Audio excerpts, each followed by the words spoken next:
Это проект «Русский ковчег». Мы проехали 3000 километров. Провели 6 суток в дороге. Нас сопровождал ветеран СВО, доброволец с позывным «Ведос». Владимир, а ты сам как вообще на СВО попал? Постоянно в разных подразделениях. Мысли были. Только осталось выбрать, куда зайти. Что интересно, все знакомые подразделения, ни в одно подразделение я не зашел. Зашел не в знакомое. 23-го года каждый год Нового года приезжаю там. Не дома. Мы посетили множество городов, новых территорий. Александр, скажите, пожалуйста, с какого года примерно вы работали в силовых структурах Украины? С 2009. Настроения были абсолютно спокойные. В отличие от того, что происходит сейчас на Украине. Нам сказали, по телевизору показали, мы побежали. Ну, к сожалению, много таких людей. Это не говорит о том, что они плохие, хорошие или еще какие-то. Просто бездумные.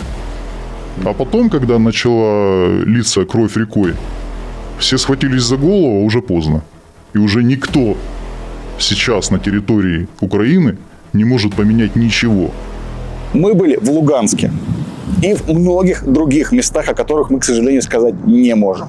Игорь, бывший сотрудник силовых структур Украины, мы также не можем сказать его реальное имя, показать его лицо в целях безопасности. Та сторона отслаивает свою точку зрения. Но я считаю, что они заблудились, они заложники сценария Запада. Российскую правоту они никак не будут сейчас рассматривать. Может быть, и уже согласны бы вступить в состав Российской Федерации. Но кто им позволит? Им никто не позволит. И у всех будет обида, и обида останется. Это только дело времени. Также мы были в Геническе, на берегу Азовского моря.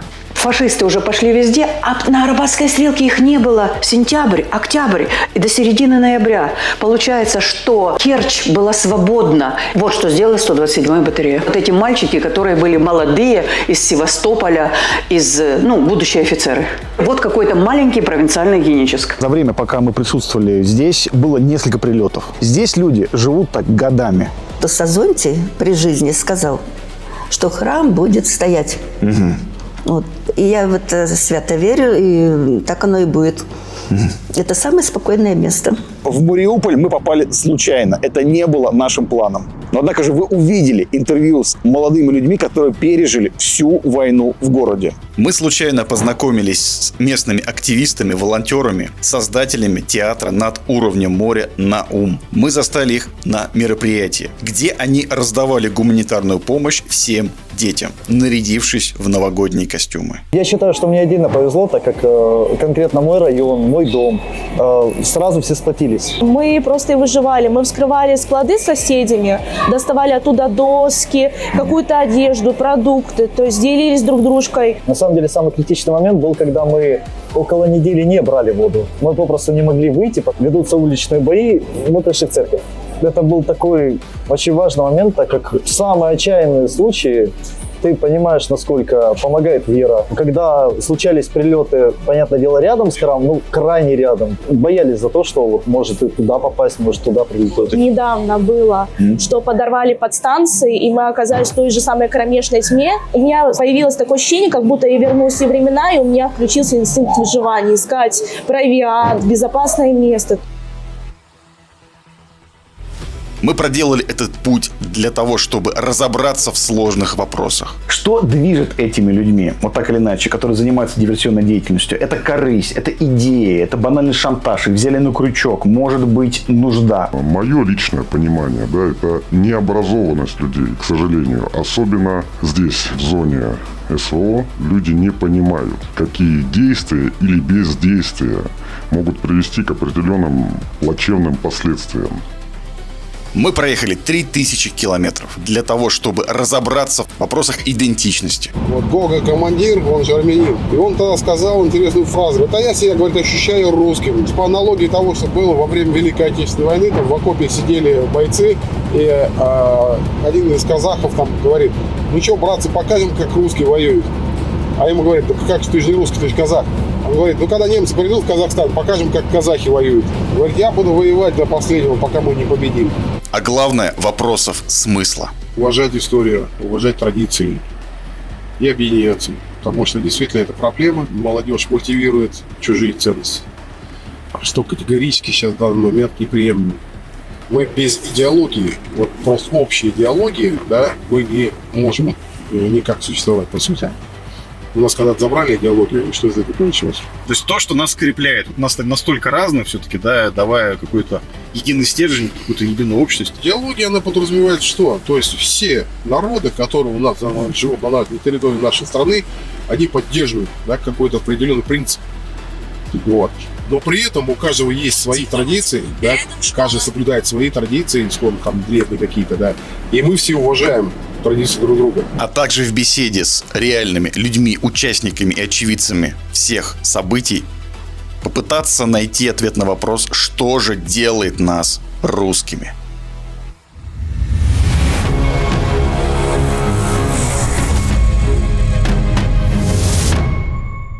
Из всех героев нашего путешествия больше всего времени мы провели с Владимиром. Он стал для нас не просто проводником по маршруту. Ведас – доброволец, артиллерист, наставник. Орудие! Выстрел! Владимир очень активен в своей волонтерской деятельности.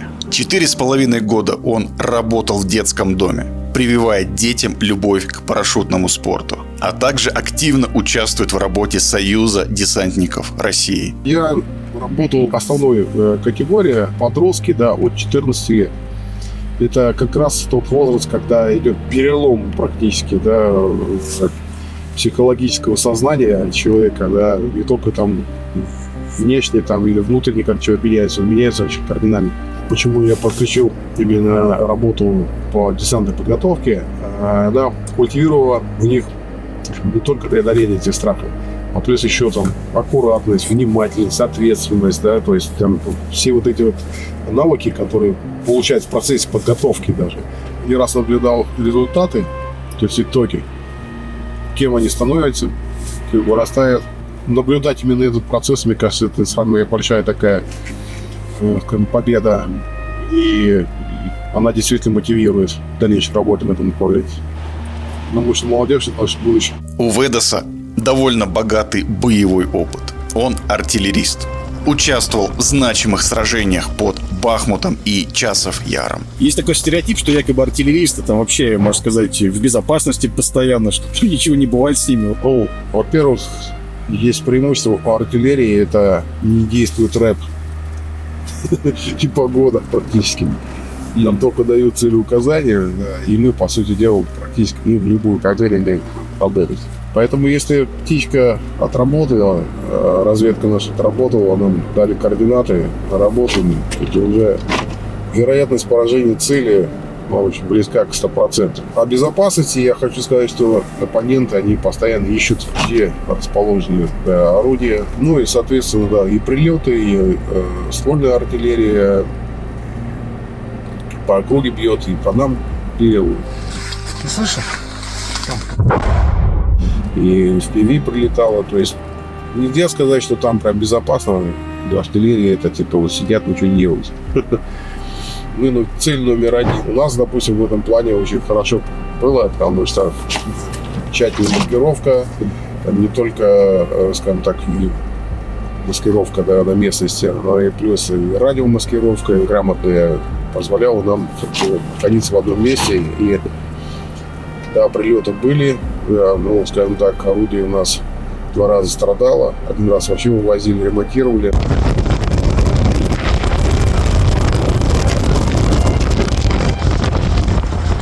Ну, если обнаружат, туда летит все. Это априори. После прилета по нашему блиндажу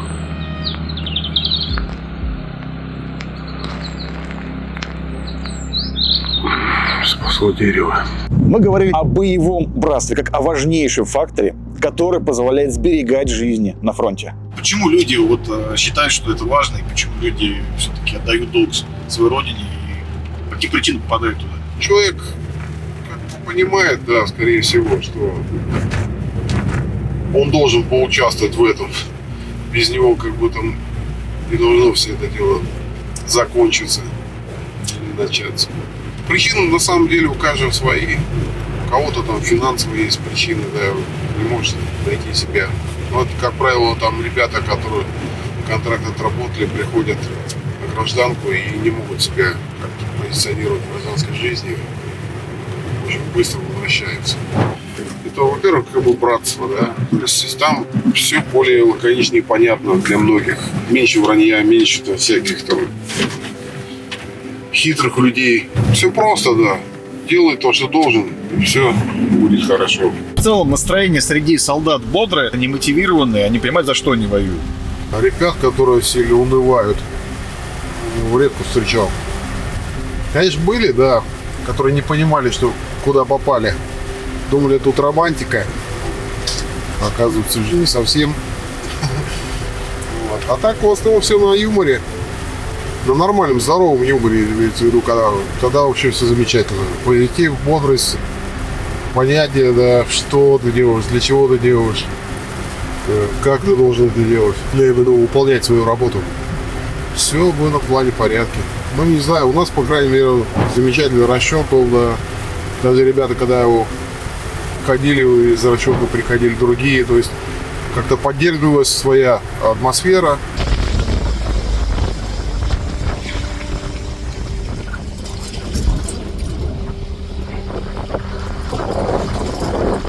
Ты терял близких на этой войне? Потери были, конечно.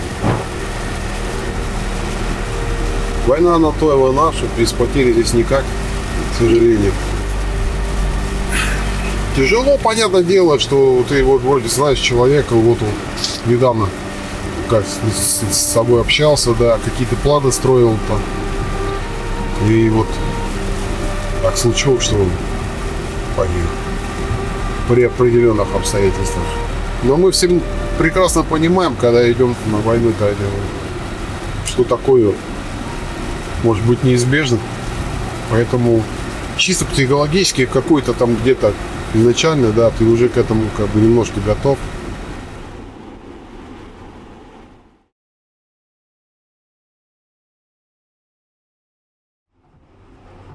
Володя, скажи, пожалуйста, вот мы сейчас едем забирать твоего товарища. Насколько вообще на фронте, в окопах важна вот это вот именно солдатское братство, чувство вот этого плеча, локтя и так далее? И насколько это не похоже на то, что мы привыкли видеть, ну, в обычной гражданской жизни? Вот мы едем на ротации когда, да? Вот, не все же, скажем так, едут в кузове. Большая часть едет внутри, в машине. Когда едешь внутри машины, ты, по сути дела, не можешь контролировать пространство, небо. И ты целиком и полностью доверяешь тем товарищам, которые в кузове в любую погоду, да, контролируют небо и в случае чего, ну, откроют огонь по дрону там противника. И, естественно, только на них расчет. Я работал наводчиком, соответственно, я постоянно у орудия. Возможность контролировать небо у меня тоже нет. Я рассчитываю только на пацанов, которые там, выполнив свои обязанности заряжающего или снарядного, или порохового, они отходят от орудия и, соответственно, контролируют по очереди небо. При необходимости также могут прикрыть. Несмотря ни на что, я должен выполнить как бы задачу поставленную, произвести выстрел. Даже если птица летит, все равно я стреляю. Там уже без разговоров. Ты работаешь дальше. Если ты доверяешь всецело и полностью, да, ты доверяешь. Не просто доверяешь что-то там, да, доверяешь за жизнь. И не только там свою, да, а еще товарищ с тобой также доверяет ему. Поэтому это очень ответственность большая. За время нашего путешествия мы встретили разных людей, разные судьбы, разные пути. Но у всех историй есть одна общая точка. Какой-то из моментов каждый герой сделал свой выбор. У меня два деда, оба воевали.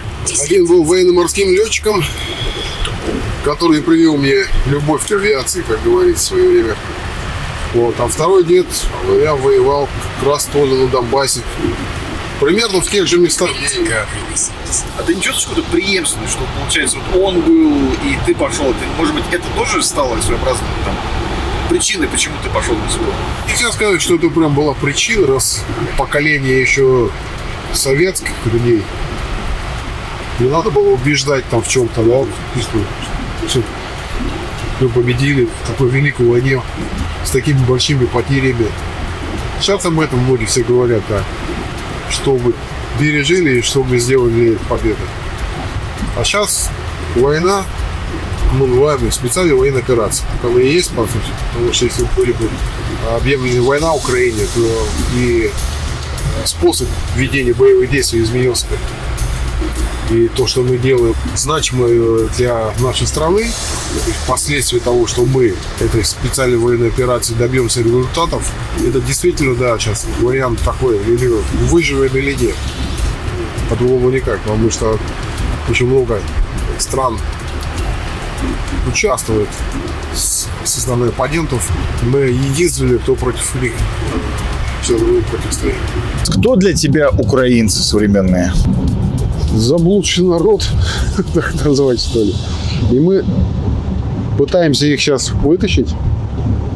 Есть, скажем так, специальные люди, которые прошли через какие-то определенные, да, подготовки, там, тоже им промыли мозги, или какие-то свои личные интересы преследующие, да, вот, которые все это дело закрутили. Хотя у нас сколько там взрослых людей, которые в Советском Союзе жили, которые знают всю историю из экономики, да, но они молчат и не боятся говорить о том, что действительно правда. У меня один товарищ, мы вдвоем первый раз с ним летали на Северном полюсе, и он в Киеве оказался, ну, в советское еще время, получается. И вот мы с ним как-то, когда все это началось, еще 14-15 год, я с ним списывался. Я спрашивал, а что происходит у вас тут? Майдан, а чем я все выжил? Он очень гордо говорил о том, что он там занимается бизнесом, собирает деньги и отправляет на АТО, разрисовывает эту всю картину таким образом, что он там, как говорит, за правду. Я ему говорю, ну ты же понимаешь, что это не так. Ну, короче, мы перестали с ним общаться. Я понимал, что он не может сказать ничего по-другому. Он просто окажется в каких-нибудь катакомбах после того, что скажет. Не знаю, жив или нет. Думаю, что в связи с тем, что в Киеве там тоже все хватали и отправили на фон, может, тоже за ним смотреть. Александр может рассказать нам довольно много деталей о тех событиях, которые, к сожалению, в СМИ не освещались должным образом, на наш взгляд. И предложим, соответственно, версию очевидца событий, кто присутствовал в момент смены власти на Украине, кто увидел все эти процессы изнутри и готов рассказать свое видение. Очевидна причина, по которой мы меняем Александру голос и закрываем его лицо. Соображение безопасности. Александр, скажите, пожалуйста, с какого года примерно вы работали в силовых структурах Украины? С 2009. Настроения были абсолютно спокойные. В отличие от того, что происходит сейчас на Украине, отношение к русскому языку было абсолютно лояльно, даже в большей части родное. То есть большинство представителей силовых структур Украины использовали русский язык как основной язык, правильно? Да, да. Когда вы впервые стали замечать перемены, было до так, а вот теперь стало иначе, и я вот насторожился. 2013 год, больше и больше и больше все это уклонялось в сторону украинского языка. Больше это было похоже на какой-то абсолютный бред, потому как никто не умел общаться на украинском языке. То есть деловой украинский, он красивый язык, и ничего не имею против. Скажите, а ви вільно володієте українською мовою? Володію. Дуже гарно владею. Когда-то я в школе не просто проходил, а изучал. То есть я не придумываю слов, когда общаюсь на украинском языке. Но добавление букв в алфавит, когда, извините, еще мы не владеем штатным алфавитом, ну это маразм. Вот это добавление буквы «гудзик», все документы, которые заполнялись в дальнейшем на украинском языке, это было совещание целое, чтобы качественно оформить документ. Эти все нововведения, вот эти языковые, скажем так, тонкости, которые доходили, вот как вы сказали, до маразма, они для чего делались? Просто это было навязывание. То есть всем людям, которые родились, выросли и общались в семье в своей на русском языке, это просто было навязывание. В школе конкретно, когда я учился, это было как доп. Предмет, не более того. Его воспринимали не серьезнее, чем труд. Он есть, и все. Вышли на перемену, все общаются на русском, и тот же преподаватель, он общался на русском языке. То есть все-таки можно сказать, что кто-то хотел расколоть украинское общество этим языковым вопросом, да, и создать некую точку напряжения. Это было подогревание всего этого негатива, всей русофобии в целом. Расскажите подробнее, вот что вы видели, например, будучи сотрудником силовых структур Украины, в чем это выражалось? Всем известная фраза «кто не скачет, той москаль». Мы же это наблюдали по телевизору. Мы же не просто так это где-то от кого-то слышали. Это было в массовой информации подано. все эти ролики записываемые. Для начала подогрели, организовали Майдан, поплыли дальше. Имеем то, что имеем сейчас. По понятным причинам мы также не можем показать лицо Игоря и также меняем его голос. Игорь, насколько я знаю, вы были свидетелем событий на Майдане. В тот момент вы проходили службу в силовых структурах Украины, верно? Верно. Вспомните какую-то хронологию или какие-то, может быть, детали, которые, вот, к сожалению, в публичном обществе не так часто озвучиваются. Что вы запомнили больше всего? Больше всего это Майдан, однозначно. И возрастная категория людей, которая находилась на Майдане. В основном это молодежь и старики. То есть примерно 18-27 молодежь. И следующая ступень свыше 50 и выше.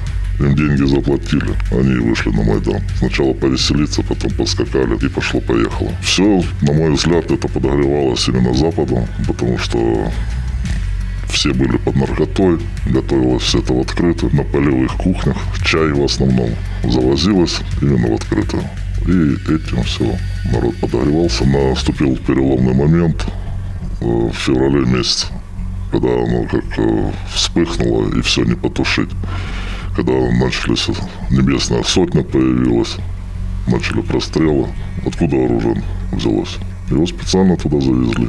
Я думаю, все западные спецслужбы раскачивали всю эту ситуацию, чтобы взломать. Ну и плюс, если в СМИ посмотреть тех времен, обещания Запада, мы обещали поддержку.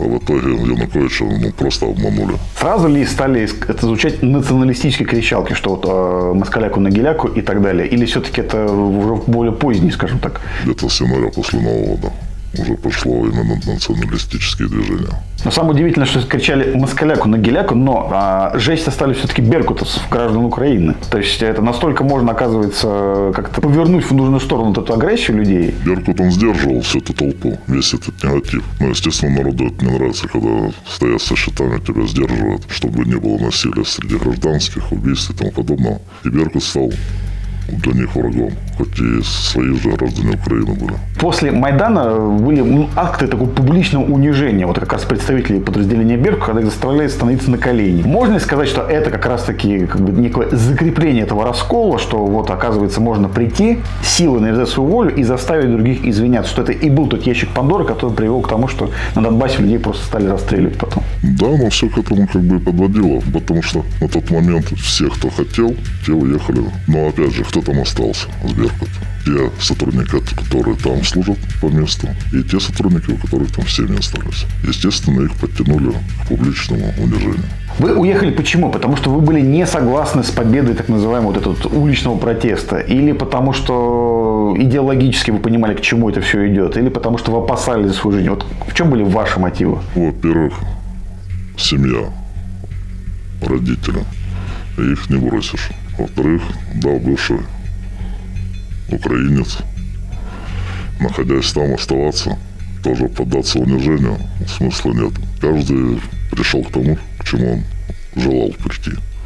Либо к тому, к чему его помогли подойти. Поэтому, я же говорю, все, кто желал, те уехали. Можно ли предположить, опять же, на ваш взгляд, это как бы согласны вы или нет, что в какой-то степени хотели, чтобы рано или поздно следствием Майдана стала действительно настоящая гражданская война, уже горячая фаза ее?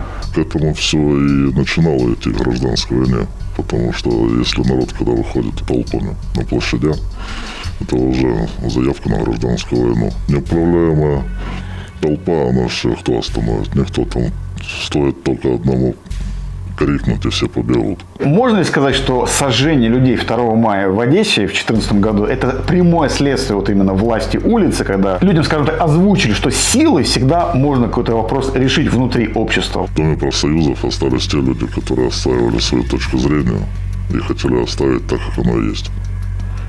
Ну, естественно, недовольных убрали. Я думаю, это был акт устрашения, чтобы Одесса не поднялась. то, что у русскоязычного народа больше. 2014 год, пролилась кровь. Тогда это как бы стало неким катализатором все-таки, когда, например, стреляли Беркутов, когда люди, банально дрались, когда поджигали живьем людей. Это уже стало точкой невозврата, когда уже все, невозможно было вот эту рознь, соответственно, да, и какой-то негатив как-то купировать и так далее. Абсолютно верно, но здесь нет разделения Украина это, Россия это, или Беларусь, или любая страна СНГ, или даже Запад. Любое подогревание на крови будет иметь соответствующие последствия. Тоже кровавые. Абсолютно. Нельзя уговорить человека, который настроен тебя убить. Как бывший сотрудник, я вам это заявляю четко и понятно, и это на моем опыте. Получается, с 2014 года, когда началась кровь, вы поняли, что что-то идет не так? Я четко понял, что пошло не так. Захват власти силовым путем. Подчиняться кому, простите, дальше? Тому, кто просто, как, допустим, я, физически здоровый человек, способный взять оружие, владеющий этим оружием, просто так же само могу пойти и просто захватить власть, то есть, и мне кто-то должен после этого подчиняться, на каком основании? Соответственно, я принимаю решение уйти из органов. А много людей, ваших сослуживцев, скажем так, разделяли вашу позицию, также были в смятении, также не понимали, что вообще произошло? Мнения разделились. Часть уехала в Киев. Не 50 на 50, но 30% остались при своем, скажем так. Им было неважно, какая власть пришла, кто эта власть, что это за люди. Все пришли служить, получать зарплату. Никто не понимал, что будет дальше. И они просто не хотели терять свое место. И особенно те личности, как я их так называю, которые имели большие погоны. Если человек не имеет статуса высокого на службе, то он не будет так держаться за это все. И бояться, что с ним здесь поступят иначе, отправят на пенсию и так далее и тому подобное. Не задумываясь, люди шли только потому, что войны они не видели. Когда началась война, тогда все поменялось. Те люди, которые туда пошли и бежали, я сомневаюсь, что они участники боевых действий. Многие простые люди, которые жили своей жизнью, почему они поддались этому? Почему они пошли за этим, на ваш взгляд? Может быть, в силу малообразованности своей. Нас с детства воспитывают по-разному. Кому-то дома начинают объяснять, в какой руке ложку держать, а кто-то в армии начинает служить, этому обучается. Части, касающиеся вопросов политических, вообще мало может кто-то аналитически мыслить. Но крайне мало людей, которые способны успокоиться без всяких негативных настроений и просто это обдумать. Нам сказали, по телевизору показали, мы побежали. К сожалению, много таких людей. Это не говорит о том, что они плохие, хорошие или еще какие-то. Просто бездумные. А потом, когда начала литься кровь рекой, все схватились за голову, уже поздно. И уже никто сейчас на территории Украины не может поменять ничего. И вы говорите, общество разделилось так или иначе. То есть кто-то решил, что это подходит, кто-то решил, что нет. И это, можно сказать, начало некой гражданской войны на Украине, которая позже уже перенеслась на Донбасс, уже в реальные боевые действия. В итоге брат пошел на брата, сын пошел на отца. В принудительном порядке с той стороны, с Украины, людей посылают умирать на фронт. Там нет даже понимания, что это брат брата убивает. Просто это смерть. Поэтому, здесь брат брата, это такое, это уже больше для гражданских. Если брать силовые структуры, то нет этого всего. Мы не видим брата в прицеле. Мы видим силуэт, мы его поражаем. Особенно, если мы работаем издалека. Мы приняли каждый свою сторону и позицию. Если говорить о моральной составляющей Российской Федерации и Украины, мы и те славяне. Сейчас все меняется с той стороны, с Украины. Восприятие, да. Не восприятие, и религию пытаются изменить. Я принял я даже не принял, а остался с тем, с чем я родился и вырос. Я крещеный человек, и я не хотел бы этого менять. Я не хотел бы менять позицию семейного плана, где муж – это муж, жена – это жена. И никаким образом это меняться не должно. Это пошло до того вообще, как образовались страны, народы и все остальное. Это вообще логика здравомыслящего человека. Моя позиция не может поменяться в другую сторону. Когда я вижу, что происходят вещи, которые не могут пересекаться с нормальным руслом жизни, я не принимаю в этом участие.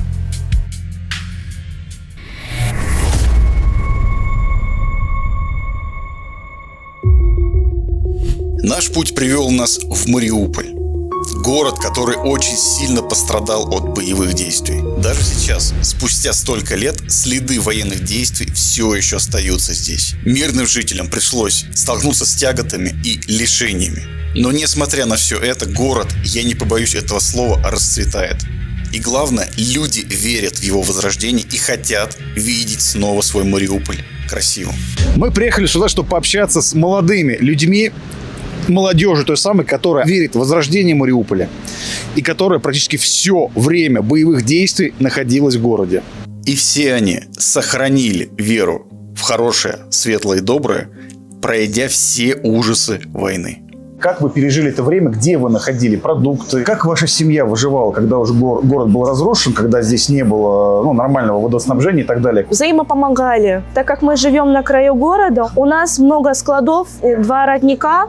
Одна техническая вода, другая питьевая. За счет этого мы просто и выживали. Мы вскрывали склады с соседями, доставали оттуда доски, какую-то одежду, продукты, то есть делились друг дружкой. То есть, получается, с риском для жизни вам пришлось выходить из города? На тот период уже линия фронта немножко сдвинулась вглубь города, и можно было выехать. 1 апреля я выехала в поселок городского типа для того, чтобы закончить 11 класс. Моя мама вернулась, так как моя бабушка лежачая. Следила за бабушкой, и мама стала бригадиром МЧС. Тогда брали обычных граждан. Группу людей везла на объект. Эти люди, получается, занималась тем, что они расчищали именно сам объект от этих всех обломков, мусора, вот всего вот этого. А саперы сами выходили, искали вот эти мины, обезвреживали, и как раз люди уже приходили, очищали все это, доставали людей из обломков. На маму эта работа очень сильно отразилась, она очень много плакала,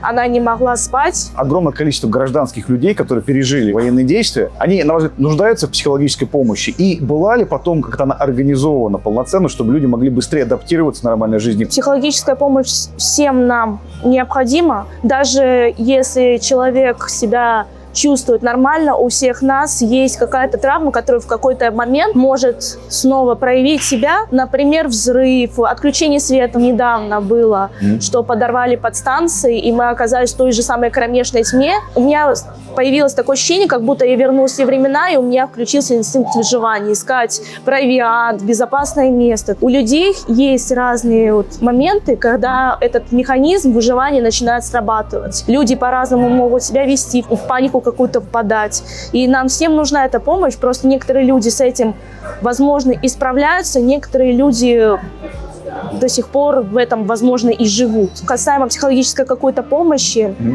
я знаю, что в школах проводят какую-то профилактику, но для обычных граждан я не знаю, есть ли такое или нет. Я родился, вырос и живу по сей день в Мариуполе, никуда не выезжал, постоянно был на месте. То есть вы не выезжали даже в момент интенсивных боевых действий? Да, я оставался в городе с семьей, потому как, когда приходит беда, тем более на твою малую родину, ты просто не вправе оставлять семью. Я считаю, что мне отдельно повезло, так как конкретно мой район, мой дом, сразу все сплотились. То есть не было вообще даже мысли куда-то бежать. Не спускались в подвал, потому что они были не адаптированы. Поэтому мы находились в квартире, но при этом постоянно на чеку, то есть в случае чего мы там постоянно в куртках, с чемоданчиком, где все вещи, все документы. Всегда были готовы к тому, что может прилететь, да, и нам срочно нужно будет выводить всех детей, пенсионеров, мы сразу. Где вы брали воду в самые-самые критичные моменты? На самом деле самый критичный момент был, когда мы около недели не брали воду.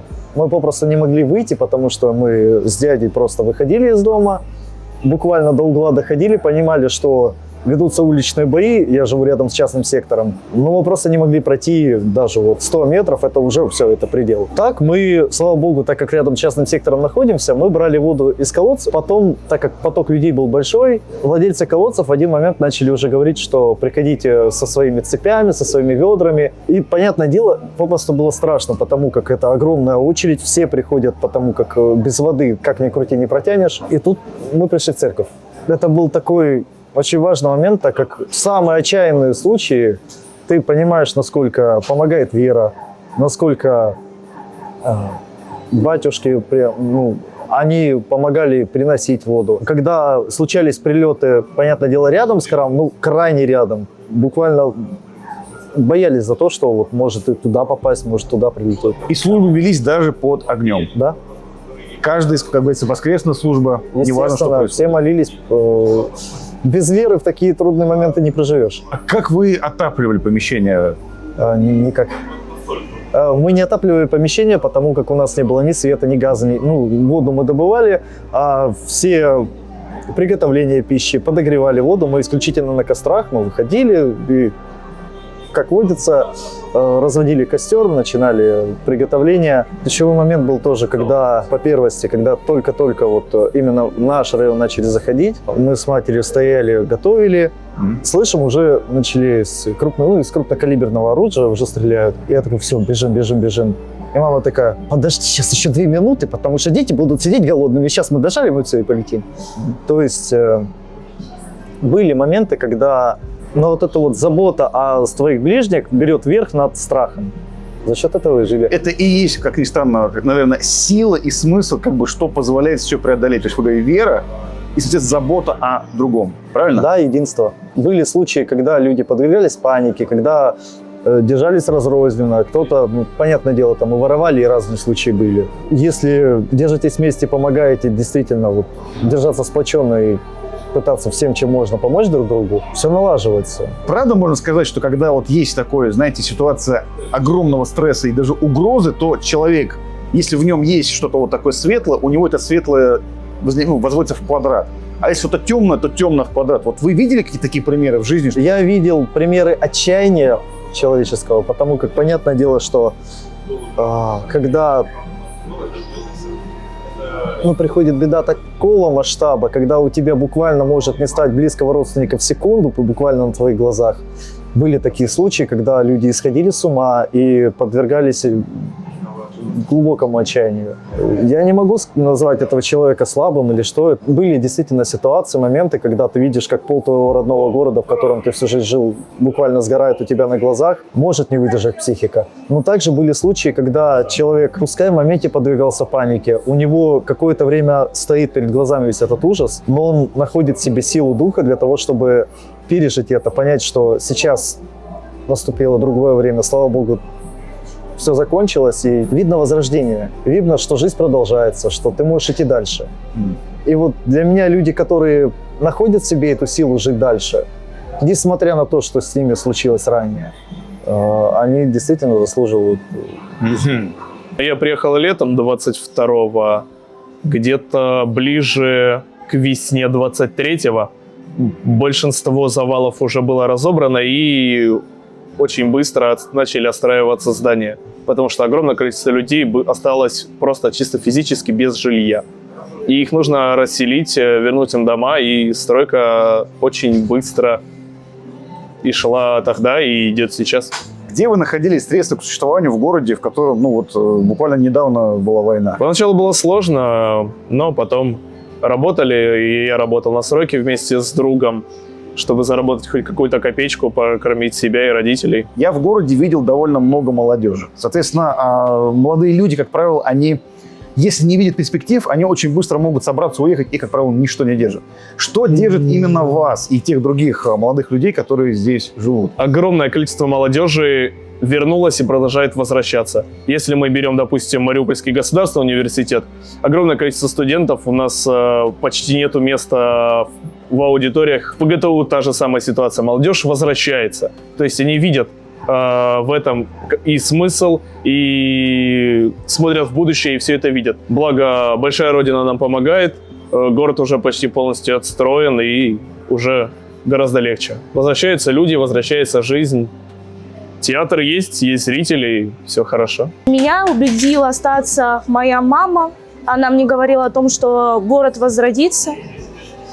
Я, конечно, скептически к этому относилась, потому что, все-таки этот отпечаток остался на мне и на моей семье очень глубоко. Но я здесь, если честно, после произошедшего нашла очень много себе друзей. Я здесь строю свою семью и, надеюсь, и счастливое будущее. Я был в многих прифронтовых городах Донецка. Я был в самом Донецке. Я видел очень много молодых людей. Вот вашего возраста, младше вас даже. Я понимаю, что это тяжелый такой период, тяжелый момент. Все-таки что дает вам силы? Вот что вас питает? Потому что пройти такое даже взрослому, на самом деле, будет тяжело. Вера в лучшее будущее. Потому что, а что нам остается? приходится как-то бороться, а иначе что нам делать?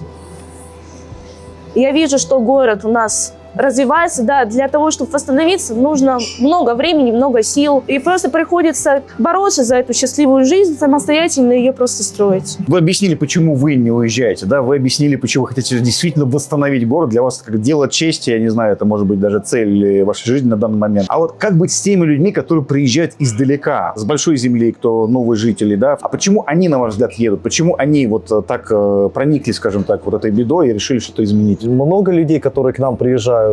Я знаю молодую семью. Парень пошел на СВО, переехал непосредственно из Москвы в Мариуполь. И они действительно приняли решение переехать сюда, потому как подметили вот этот вот дух. У каждого места есть своя атмосфера, есть свой настрой. После того, как ты пережил все это, твоя жизнь кардинально меняется, я считаю. И этот настрой человеческий, его сразу видят, его сразу подмечают. И это подкупает. Тем более город у нас постоянно восстанавливается. Мы ездим с ребятами в туры, в поездки. И буквально выехали даже на 2 недели. Мы возвращаемся, мы уже не узнаем. У нас буквально раз и новостройка. Поэтому тот факт, что действительно у нас кипит жизнь, что город восстанавливается и настрой людей, сразу дает понять людям, что здесь можно жить. Я родился в Запорожье, но здесь никаких корней нету и не было. Отец служил в военном округе в Киевском, то есть это был Советский Союз. Я здесь прожил 4 месяца и 40 лет прожил в Забайкалье после этого, в Чите.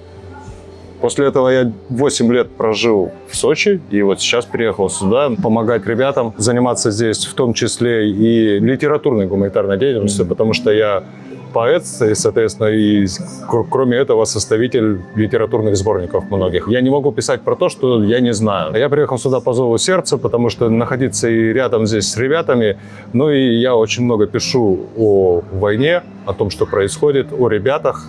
Для ребят я сюда и ездил, и переехал, чтобы знать это все здесь, рядом, близко, и видеть это все. В каком состоянии был город, когда вы сюда приехали первый раз? Уже началось восстановление, но, тем не менее, состояние города было намного хуже, чем сейчас, в данный момент. Конечно, первое впечатление было дикое, потому что я приехал из благополучного Сочи, который один из красивейших городов России. Город интенсивно восстанавливается, восстанавливаются улицы, парки, дороги. Когда я уже сюда приехал в 23-м году, уже все было налажено. То есть свет, тепло, вода, то есть уже поступало все в дома, все было. С лета 25-го года начались проблемы с водой. Из-за того, что было засушливое лето, пересохли водохранилища, и с водой сейчас проблема. То есть вода подается через день сейчас. Это не влияет на, соответственно, настроение местных? Потому что я вижу здесь очень много молодых людей и довольно такой, знаете, молодой город, вот, на первый взгляд. Восстановление города идет очень интенсивно. Россия поддерживает и помогает восстанавливать. То есть они видят перспективу все-таки своего развития. Молодежь стремится развиваться, молодежь приходит, активно участвует во всяческих мероприятиях. В том числе вот я тоже здесь не одно мероприятие проводил в институтах, в школах.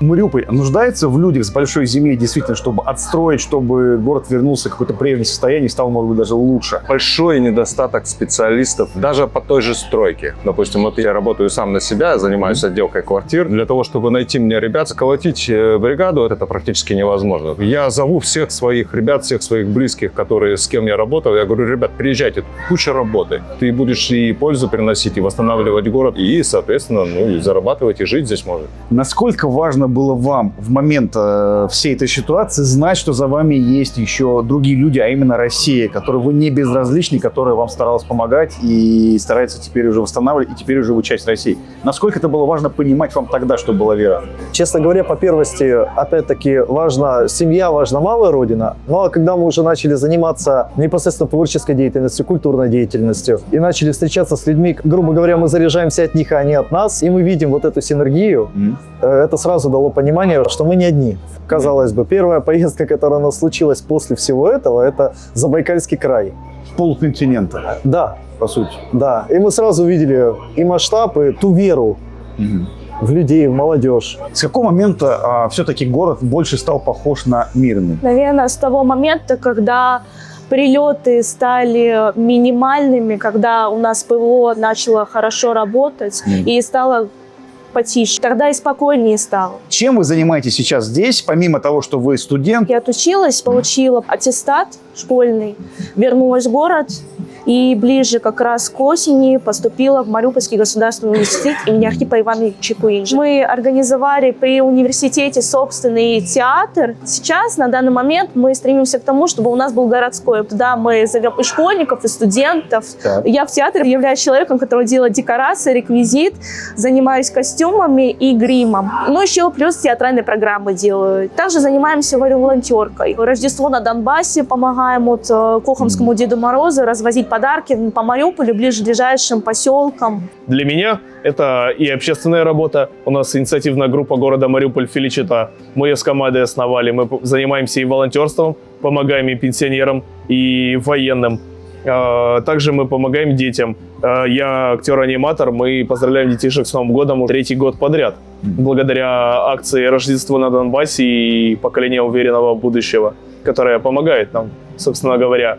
Вот такой шикарный костюм и подарки. Много людей, которые действительно помогают искренне, от чистого сердца. И это здорово. Можно сказать, что восстановить Мариуполь – это какое-то дело чести или какой-то смысл. Я правильно вас понял? Да, все правильно. Это родной город. Я здесь родился, я здесь живу и не собираюсь уезжать. Помочь восстановить город, чтобы продолжали возвращаться люди, в частности, молодежь. Я тоже молодежь возвращается. За молодежью и будущее. Работы хватает. Это не только стройки, это огромное количество должностей, которые поосвобождались. Преподавательский состав, большая нужда в психологах. Помочь ребятам, которые возвращаются с боевых действий, с боевых точек, помочь им вернуться в гражданское состояние, в жизнь. Огромное количество нужно психологов. У нас открывается большое количество отделений больниц. Это и медперсонал. Про образование мы уже с вами поговорили. Огромный спектр возможностей ждет людей, которые собираются сюда либо вернуться, либо переехать. Будущее Мариуполя за его активной молодежью. И такая, слава богу, есть.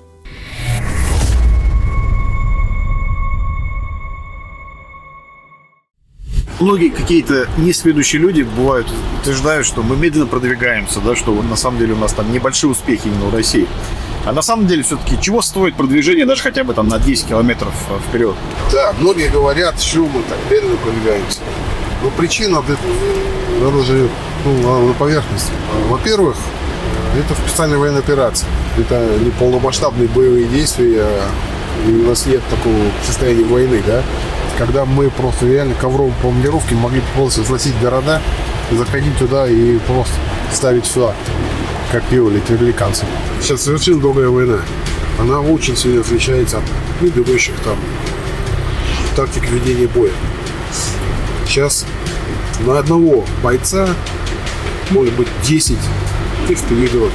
И сейчас в данный момент все штурмовые операции выполняются малыми штурмовыми группами по 2-3 человека. Тут, естественно, и скорость передвижения не такая высокая. То есть мы шли, как в Великую Отечественную войну, впереди танки, а сзади пехота.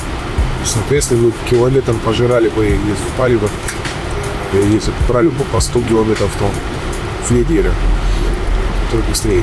Сейчас, в данный момент, каждый дом – это укрепрайон. Зачистить, освободить, закрепиться, и двигаться дальше. А почему тогда в такой ситуации нам удается продвигаться тогда достаточно стабильно и постоянно? Тактика грамотная, научились использовать эту тактику, соответственно, да, большие города брать штурмом никто не собирается, мы окружаем, блокируем, блокаду создаем, постепенно начинаем штаб. Это гораздо эффективнее и сохраняет большое количество жизни солдат. При продвижении, опять же, да, вот, я как работал в артиллерии, могу сказать, что неоднократно мы поддерживали штурмов. Это очень ответственная задача, потому что 100-150 метров штурма от места, куда тебе нужно, куда нужно отправить снаряд. А разлет осколка 100 метров. Да. Ну, то есть это ювелирная работа. И ошибиться здесь 100% не можно просто по своей попасть. Это такое самое приятное, плохое, что случится. Мы говорили о реабилитации ветеранов как о социальной миссии. Как людей реабилитировать, как возвращать людей к мирной жизни, чтобы они находили свое место здесь среди нас уже? Самое главное для человека, который прошел в войну и возвращается к мирной жизни, это тот факт, что он должен сам понимать, осознавать факт того, что он сам нужен обществу. Вот когда он будет понимать, что он нужен обществу, общество в нем нуждается, он будет себя искать, он будет пробовать, он будет, скажем так, выполнять те задачи, которые на тот момент ему будут поставлены, и, соответственно, уже прогрессировать и реабилитироваться. А если он пришел, там он не нужен, ну что ему еще остается? Он идет туда, где ему все понятно. Что общество должно делать как раз-таки для того, чтобы эти люди не чувствовали себя ненужными? Человек пришел, он тут выполняет боевые задачи, да, связанные с риском, опасностью и всем остальным. Но он получает достойную зарплату, которую он уже, возможно, не получит на гражданке. Ну, так просто пришел, он уже будет получать меньше. И, соответственно, он это будет тоже чувствовать, что он получает меньше. Уже где-то ужаться надо, где-то что-то еще. Это уже будет сказываться на том, что он чувствует себя некомфортно. Это первое. Второе, он приходит, допустим, ему нужно дать либо возможность обучиться на какую-то, да, специализацию, ему интересную, либо, образно говоря, ну, скажем так, если у него есть возможности такие, то дать ему какую-то профессию или место рабочее, вот, чтобы он мог себя реализовать. Ну, что касается общества. То есть, ну, я думаю, что с местами рабочими-то проблем не должно быть. Достаточно ли поддержка, например, чувствуют ли солдаты поддержку общества, что за ними стоит большая страна Россия, и они верят в это общество и знают, что оно их никогда не подведет? Поддержка есть, без нее никак. И на фронте это чувствуют, и, скажем так, с разных сторон. Ну, волонтеры работают, дело свое делают, как говорится, да. И главное, до солдата это доходит. Ну, на гражданке, ну, я скажу так, там меньше намного этого. Потому что, ну, даже в отпуск человек приезжает, он, ну, как ходит, да, ну, вроде как он там был, там все такое. Я тоже себя чувствовал такой, у меня был такой момент, потерянец. Хотя я как бы, ну, в струе, там, мне не надо искать работу и все остальное, да, но все равно ощущение того, что ты какой-то вот там со стороны вот пришел там из какой-то другой планеты, там все равно есть. Нет никакого дела до тебя там такое, да. Народ занимается своим чисто проблемами, организацией своего досуга, вот, и все. Поэтому здесь очень важно самому не потеряться, а, скажем так, самому тоже не ждать, пока тебе что-то дадут, а самому что-то тоже делать. Искать какие-то организации, которые могут тебе в этом плане помочь. Максимальный контраст характеров – это история еще одного героя нашего сериала. По ту сторону окопа часто оказываются люди, которые не делали вообще никакого выбора. Солдат вооруженных сил Украины, который попал в плен, согласился поговорить с нами и дать интервью. Ему 37 лет. Он уроженец Киевской области. Человек абсолютно не военный. Работал на пилораме, слесарем и имеет проблемы с позвоночником. Он из тех самых бусифицированных, кто попал на ноль, но не хотел воевать. Когда вы были призваны в ряды ВСУ? Повестки давно шли, но я старался на них не реагировать, потому что всех, кого добровольно и шел, всех потом привозили, и мы дружно их провожали на кладбище, на похорон ходил. В 22 году еще так не очень трогали, там еще было кому идти воевать. А у 23 уже начали повестки, уже начала ездить милиция. Когда уже нам 4 из сельсовета принесли повестки, получается. Я просто надеялся на то, что у меня травма была по состоянию здоровья, меня, чтобы списали или еще что-то как-то. Но на это никто не реагировал. Я даже через Киев, через областную больницу пробовал как-то это, чтобы все типа легально, чтобы меня больше не трогали. Но все равно, даже после Киевской больницы, постоянно здоров. И я понял, что никакого пути нету. Надо просто никуда не высовываться и все. Я начал уже дома просто меньше шататься по деревне, потому что в деревне каждый день милиция, каждый день кого-то ловили. ТЦК просто ко двору приходят и повестку там раз в почтовый ящик бросили. И милиция имеет право полное заходить во двор, выламывать дверь, ну, так как оно есть. И я понял просто, что мне уже там делать нечего, потому что работы нету, потому что из-за ТЦК и то, что позакрывалось. Была там какая-то работа официальная. Пришлось начальнику все это дело закрыть. Потому что если я, допустим, работаю, значит, я военно обязан и должен идти все-таки воевать. Получается, у вас не было возможности как-то зарабатывать на жизнь, да? То есть вы просто сидели, прятались и не выходили никуда? Прятался, были там заработки, но очень такие мелкие. Дрова порубить и такое вот осталось, чем заняться. За 100 километров от дома потом нашлась работа. На завод. Тоже неофициально, но можно было что-то зарабатывать и побольше. И я поехал туда. И тоже там не очень все хорошо было. Просто вышел так в выходной день, дошел до ларька, взял сигарет, назад иду, едет милиция. Просто резко останавливается, патруль выбежал, меня к машине прижали. И все, ваши документы я не хотел давать, но они силой взяли паспорт, посмотрели в планшет, сказали, что я в розыску, и быстро меня передали в районный ТЦК. Меня уже доставили в мае. Май 25-го, правильно? Да, уже в 25-м году, в мае 6 числа привезли меня в ТЦК. И все, там за 2 часа я стал солдатом. Мне на телефон сфотографировали, сделали там как-то, я не знаю, распечатали, сделали мне военник. Через час уже я с военником, со всеми бумажками. Меня завезли туда же в районную больницу. Со мной был представитель ТЦК, который меня водил везде за руку.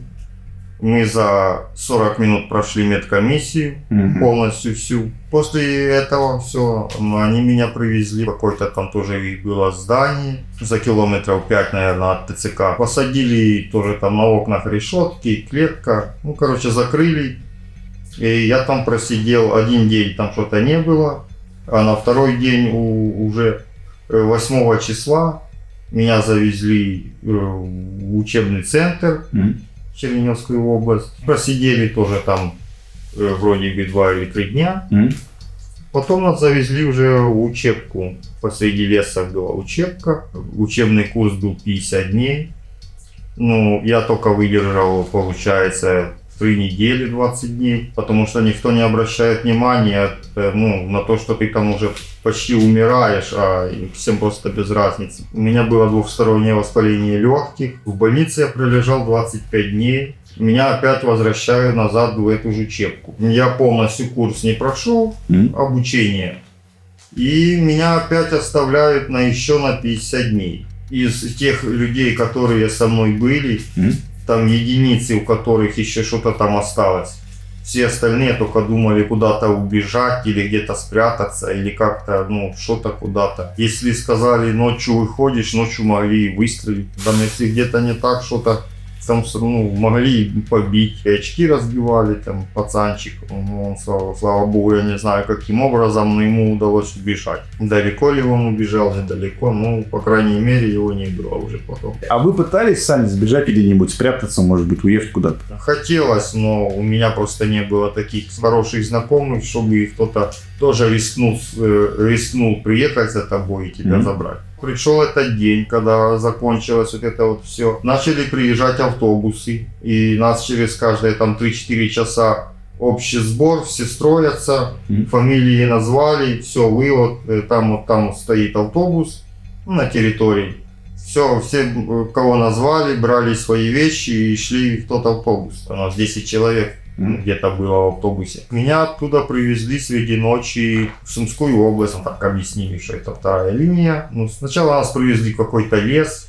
Среди леса палатка, но это где-то было 12 часов ночи, темень. Мы с автобуса забрали вещи, и в этой палатке мы просидели. Нам сказали не выходить. Если где-то кто-то будет ходить, то типа могут пристрелить вас. А у вас оружия не было в этот момент, вам не выдавали? Нет, а какое оружие? Туда у нас оружие. 25-го меня привезли ночью, получается, а 26-го я уже был зачислен в ряды, получается, этой части. Там выдали оружие, но его же утром выдавали, но на ночь его забирали. Там на постоянку ничего не А оставалось. как вы думаете, почему? В чем причина такого? Ну, в чем причина? Потому что можно, я так думаю, взять оружие и пойти с оружием куда-то. Сбежать, в смысле, да? Ну да, там было такое, что и с оружием убивали. Вы что-то знали о СЗЧшниках, например? Что у вас в селе или знакомый был? С соседнего села. Он, получается, тоже отвоевал год, отпустили его в отпуск. И он сказал, я больше туда не поеду, потому что я знаю, куда меня сейчас кинут. И там, типа, ну, я умру. Там сразу говорит, все. И он просто не поехал, и все. Вроде человек дезертир, а его никто не ищет. Ну, вот это вот самое странное, что те, кто в СЗЧ, тех и не искали. Мне кажется, больше всего, что он, наверное, свою зарплатную карточку просто оставил им. Они просто получали за него зарплату, он типа есть, но его тут вроде бы и нет. Он типа воюет, а зарплата боевые эти все идут же на карточку, там по 150, по 170 тысяч. Ну а таких, если у одного командира убежало 10, я думаю, это нормально. Вознаграждение из 10 человек. Пускай себе дома сидит, а 1 700 000 раз в месяц пришло. А можешь сказать, в каком месте, при каких обстоятельствах произошло ваше пленение и что произошло? Довезли нас до точки, нас там быстро выкинули, он развернулся и уехал. И с нами вылез типа как поводырь, который должен был нас довести плюс-минус за километр 2 от того места, где уже мы сами должны были распределиться. И вот он довел до этой посадки, показал пальцем, так рукой. Вам туда, мне сюда, вы двое туда, а вы двое со мной. И все, я со своим напарником, мы собрались, не зная, куда мы идем, просто в тупую шли, пока нас не вышли к нам на рации. Спросили, где, что, мы плюс-минус хотя бы объяснили, где мы находимся. Нам сказали, все, давайте выходите левее, и так вот нас там туда не идите, там заминировано, а там в принципе противотанковые мины лежат, вас вы типа не подорвете, сидите по ним. А позиция была оборудована, куда вы попали, или это действительно просто был лес? Там уже были бои, получается. Его уже там разбили. Нам сказали, что там будут старые позиции, окопы или еще что-то типа такого. Уже мы туда дошли, еле добрались, ночь же, темень, поле. Давай среди ночи искать, где же эти типа старые позиции. Я ходил, ничего не могу найти. Думаю, ладно.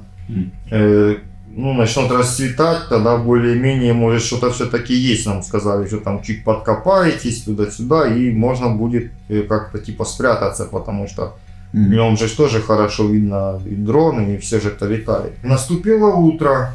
Давай искать, нету ничего, там пару кущей, сломанные деревья, все. То есть ни блиндажа, ни окопа, вообще ничего, просто вот так вот пару веток с каких-то, были такие кущи редкие, я себе веток наломал и типа как домика какого-то построил, чтобы меня сверху хотя бы не было видно. Сели и сидели там, к нам на рацию выходили через каждые там, я не знаю, 40 минут или что, потому что у меня даже не было ни часов никаких, вообще ничего не было. Получается, за мной двойка сидела. Где-то на расстоянии метров 600, около километра. И должна была впереди еще двойка быть. Уже так само, где-то в районе километра они должны были тоже там, типа как старые позиции, должны были там быть. Но в итоге там, не оказалось там никого. Я когда заметил, что кто-то, идет оттуда на меня, получается, с 12 часов, мне в лицо кто-то идет. Ожидал, что кто-то вдруг со своих назад возвращается. Может, я что-то не услышал, что-то пропустил. Я же не могу просто взять и сразу стрелять в ту сторону, где-то что-то там шевелится. Я на рацию выхожу до команды, чтобы, у меня там движение. Никто не отвечает, никаких этих, пока туда-сюда уже все. Ко мне подошли, сдавайся, потому что или стреляем, или сдаешься. Я даже автомат в руки не брал, он лежал. Все, я с себя снял полностью броник. А ваш товарищ? Тоже так само, мы все поснимали, и все, и нас тогда забрали. Но пока мы уходили, нас еще пытались убить это все время. Наши дроны нас же и начали бомбардировать. То есть вы выходили вместе с российскими солдатами, Да. и вслед вам летали, вот пытались... Да, так большинство, у меня такое чувство было, что не российских солдат пытались убить, а нас пытались убить, чтобы мы ничего не рассказали. Так а нам сразу предупредили, что вы как хотите, но лучше сдохнуть, чем в плен попасть. От меня за метров 4 мы так забежали и с русскими солдатами. Так типа тоже были маленькие кущи. Когда в кущах присел и сидишь тихонько, форма как-никак трошки скрывает. И они как будто намеренно на меня Мали присел с какой-то, я не знаю, такая взрывчатка была большая прикреплена. И в мою сторону как лупануло, я думал, что, я уже все. Не в сторону солдат русских, а в мою сторону он выстрелил вот этой вот штукой. Потом мы отбежали еще немного, начал работать миномет по нас. Тоже начали простреливать полностью вот эти все посадки, где мы могли быть. Но, слава богу, нас уже потом не заметили, и мы дождались, посидели, может, полчаса. Оно все успокоилось, они поняли, что или мы убежали, или что, минометом прошлись, и все, потом мы уже оттуда добрались до русских позиций. Вы были ранены, вам оказали медицинскую помощь сразу на месте? Мне уже оказали помощь, уже когда меня довезли до места, да, мне там на ноге, типа, я не знаю, там осколок был или что там. Да, мне там все обработали, посмотрели. В целом, ваши мысли, когда вас взяли в плен, у вас, наверное, были какие-то страхи, может быть? Больше всего боялся, что сейчас приведут, узнают, что им надо, и меня просто пристрелят там, и все. Честно сказать, солдаты очень хорошо относились. Мы туда пришли, они, правда, спрашивали там, кто что по-своему спрашивал. Да, я им сразу же рассказал, где там находятся еще наши, где остальные ребята, которых туда позавозили. Все им порассказывал, они давали и покурить. Да, правда, что обыскали, потому что сейчас случаи были, что там и жучки какие-то вставляли и в одежду, и в обувь. Чтобы, как специально туда раздаешься в плен, а потом они уже видят, где ты находишься, и туда уже прилетают. Сама, знаете, идеология этой войны, вот то, что где-то на Востоке живет совершенно там ужасный народ, который вечно приносил Украине зло, там, не знаю, вечно делал что-то плохое, и только и живет тем, чтобы не вредить Украине и так далее. Как вы относились к этому вообще в своей жизни, и особенно после того, как вы прошли пленение, вот сейчас вам сохранили жизнь? Что можете об этом сказать? За свою жизнь от России плохого я не видел ничего. Мне казалось, что вроде бы одинаковые практически народы. Я не знаю кто, но кому-то это, наверное, выгодно. Власти украинские, наверное, сложно сказать, что они действуют в интересах украинского народа, если они эту войну стараются максимально затянуть, так или иначе, и людей насильно заставить в ней участвовать. У них вообще своя жизнь другая. Они просто в телевизоре на людях, они типа играют роль, как вот Зеленский. Мне такое чувство, он просто играет свою роль и все. Он живет там своей жизнью, у них нету никакой ни войны, у них нету никаких проблем. Есть день, есть все. Люди сидят, ни тепла, ничего же нету. А они выкидывают ролики, что все у нас хорошо. Полагаете ли вы, что если вас обменяют, допустим, вы пойдете на обмен и попадете вот именно обратно, что вас тут же не отправят в часть, что вы опять прошли этот весь путь?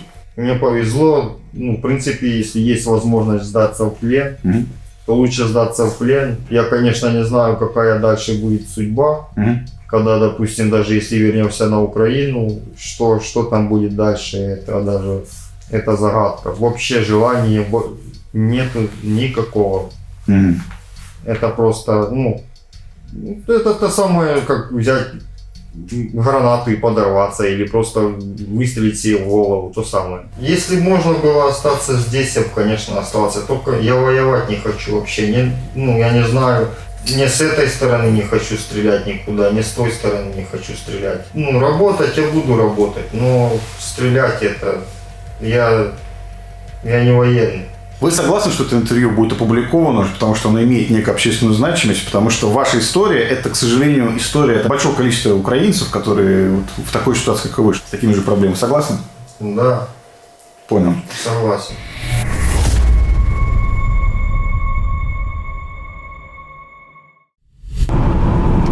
Мы приехали в Геническ, город на берегу Азовского моря. Несмотря на календарную зиму, нас встретило тепло, трава и яркое солнце. Мы приехали в местный храм и решили пообщаться с людьми, с прихожанами и теми, кому не безразлична церковная жизнь. До всей ситуации, до, соответственно, начала СВО, как обстояли дела? Были ли прихожане? Было ли, может, какое-то там неприятие с какой-то частью общества, вот именно церкви? Были, приходили, некоторые даже тут устраивали такие нехорошие сцены. Не даем им право идти туда, куда они хотят, что у нас вот только православная вера, и больше, мол, никакой веры у нас тут нет. Ну, идите, делайте свою церковь, стройте ее, что ж вы к нам? Ну, были такие, конечно, разные неприятные такие истории. Ну, в основном люди сплоченные. Основная масса людей, вот как бы костяк такой, и сейчас ходят. Вот кто и раньше ходил, люди приходят, и с детишками приходят, и крещение производится. В общем, жизнь течет. Было давление со стороны администрации тоже. Приходили, но тем не менее, в общем, у нас батюшка был такой, что со всеми мог найти общий язык. Ну, они как-то поуспокаивались. А вот с 22 года что-то изменилось здесь? Многие уехали, испугавшись войны. Вот особенно кто с детьми. Приходят люди, плачут. Каждый переживает за своих близких и родных. А потом, вот если сказать про Украину, у нас же получилось разделение. Часть родни там, часть родни тут. Почти у всех. Да, потом еще и одни думают так, другие думают по-другому. И с ними общение затруднено, и встреч, конечно, никаких вообще нет. Это очень сложно, тяжело все это пережить. И молодые умирают, жалко так. Да. Приходили солдатики к нам, приходили. Они, конечно, видно, что военные, потому что выправка-то есть. Вот. Тоже они верующие, мы за них молимся всегда. Дважды мы видели атаки беспилотников. Слава богу, летели не на нас. Все, пошли.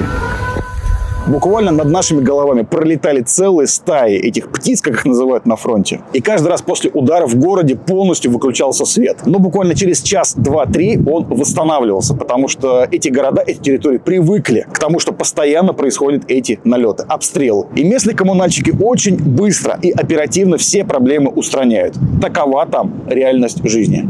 Также мы попали в местный краеведческий музей. И нам хотелось понять, как получилось, что взаимодействие с русским народом не подавляло, не угнетало и не стирало местной идентичности. А на практике происходило взаимообогащение культур.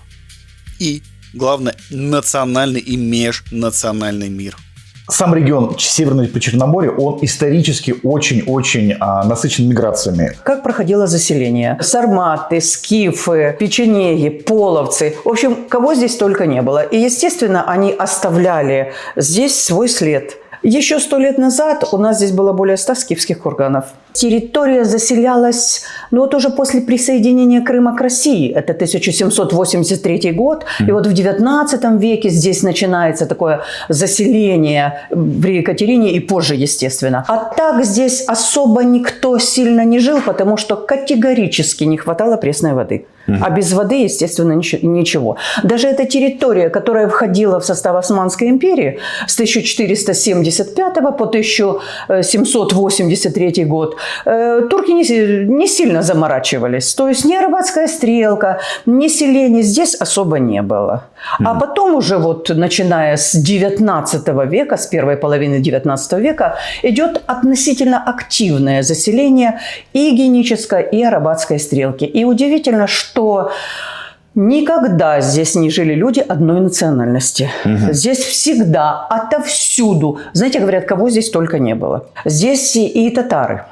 Здесь и турки, здесь и итальянцы, малороссы, украинцы, здесь были россияне, здесь были караимы, и по сегодняшний день у нас есть караимы, да. Естественно, каждый народ оставлял, он приходил со своей культурой, со своими обычаями, со своими традициями, со своей религией. Удивительно другое, что Вот не было никаких межнациональных конфликтов. В современном мире это немножко по-другому. А вот раньше уживались все. И вот у нас здесь Геническ, да, это был маленький провинциальный городок. Он в 1903 году получает статус города. Но, как его потом называли, маленькая Одесса.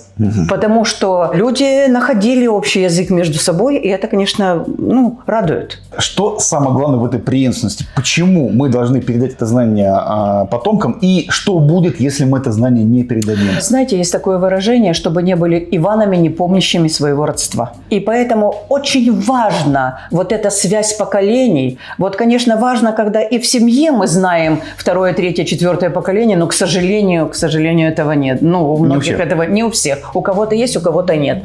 А здесь, но это наш фундамент. Это, не зная прошлого, ты по-другому смотришь в будущее. А так нужно просто не забывать о тех, кто был до нас, и ни в коем случае не умалять их значение. Мы здесь для того, чтобы это нести дальше. Потому что вот уходит мое поколение, придет ваше поколение. И вот дай бог, чтобы эта цепочка не прервалась. Потому что это очень и очень важно.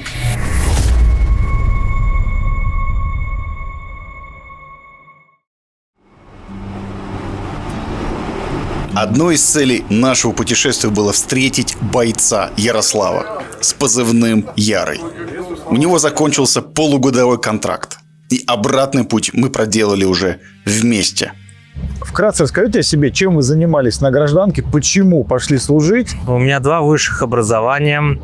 Первое у меня экономическое, второе я оканчивал РАНХИЗ в Санкт-Петербурге. Работал всю жизнь в страховании. Мне нравилась всегда военная история и решил пойти на СВО, поддержать своих. Собрался.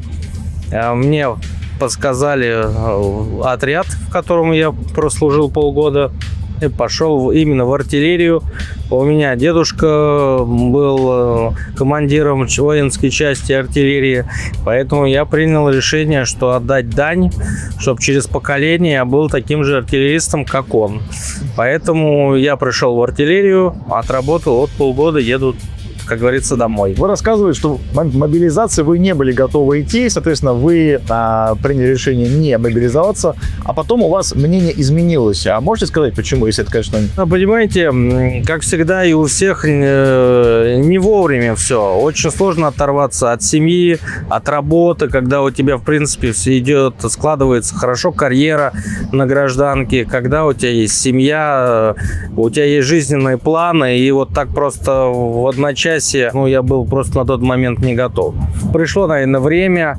В рядах Министерства обороны я себя не видел. Пошел в добровольческий корпус. Вы чувствовали, что за вами стоит большая Россия? Вы чувствовали поддержку людей? Безусловно. И причем очень большую.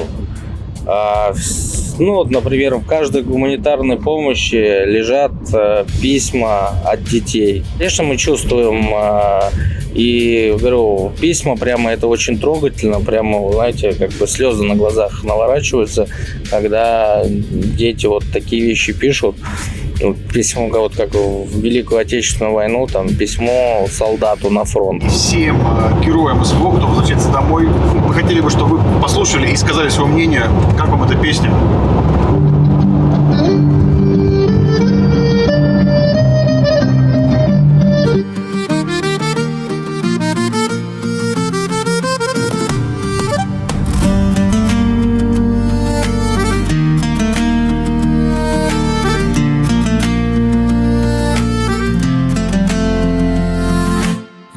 Колеса по рельсам стучат, стелятся ровно без края поля. Тихо о доме мечтает солдат, где без него загрустила земля. В такт бьется сердце в груди, как набат. Ждут его дома родные свои. Он победил и вернется назад, с честью пройдя сквозь суровые дни. Вдаль нас поезд везет, с фронта едет герой. За Россию народ, воевал он же свой. Вдаль нас поезд везет, с фронта едет герой. За страну и народ, воевал, значит, свой. На самом самом деле на войне очень нам помогают такие песни. Вот. Они нас поддерживают, вдохновляют, поэтому прекрасная песня и очень трогательный клип, когда семья, дети встречают своих победителей. А кто вас будет встречать? Слушайте, меня будет встречать дочка, я к ней приду также в школу, вот, поэтому у меня еще такая трогательная сцена еще впереди. Это как раз жанр песен, который сейчас, наверное, так необходим вот пацанам, которые сейчас воюют. Вот он такой ободряющий, да? Вот есть песни, которые поднимают дух, и люди хотят идти за Россию воевать, там, да, бить врагам и побеждать. Вот есть такие песни. А есть такие песни, которые не только дают возможность бойцу поднять духом, да, и вот двигаться вперед, но еще постараться живым вернуться домой, потому что это очень важно. Для того, чтобы солдат вернулся домой, он должен знать, что его ждут.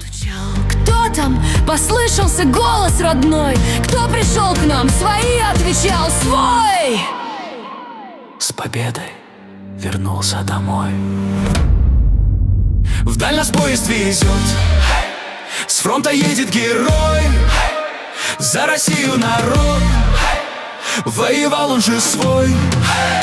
Вдаль нас поезд везет, с фронта едет герой. За страну и народ, воевал значит свой.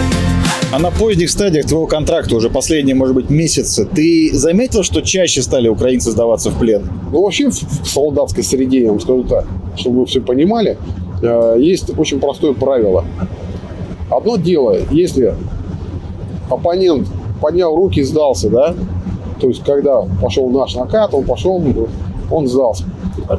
Второй вариант, если у него закончились патроны и он сдался. Ну, чувствуете, разница существенная, да?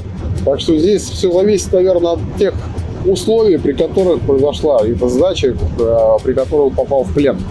Они вынуждены сдаваться, потому что мы их принуждаем к этому. Способы разные есть, там, да, силовой, там, да, информационный, там, любой абсолютно. И если он приводит к тому, что он сдается, значит, это эффективно. А когда не сдается, соответственно, это говорит о том, что мы идем дальше. Есть такой противник, который, не сдастся и, скажем так, до последнего будет биться. Но, скажем так, тенденция того, что они устали, есть такая тенденция, потому что не хватает людей. Реально на местах у них не хватает людей. То есть, чтобы закрыть брешь, допустим, в определенном секторе, то нужно определенное количество людей, да, воинов. Там такого нет. У них не хватает. Просто по численности. И это говорит о том, что война может в ближайший год закончиться, на твой взгляд, опять же? Ну, мировое сообщество, да, в целом, разделилось на два лагеря. Одни хотят закончить войну, другие хотят ее продолжить. И вот сейчас идет возня такая, да, то есть пытаются мирным образом остановить эту войну, скажем так, все преследуют свои личные интересы. А мы свои уступки какие-то делать не собираемся, потому что у нас есть четкое понятие, да, для чего это все делается, да, и, скажем так, неважно каким путем, мы просто должны, образно говоря, выполнить поставленную задачу главнокомандующего. Вот поэтому либо придем мы к мирному соглашению, которое будет соответствовать интересам нашей страны и людей, и воинов, что немаловажно, либо мы дойдем до Киева, если надо, до Берлина, вот, и закончим войну традиционным для себя способом.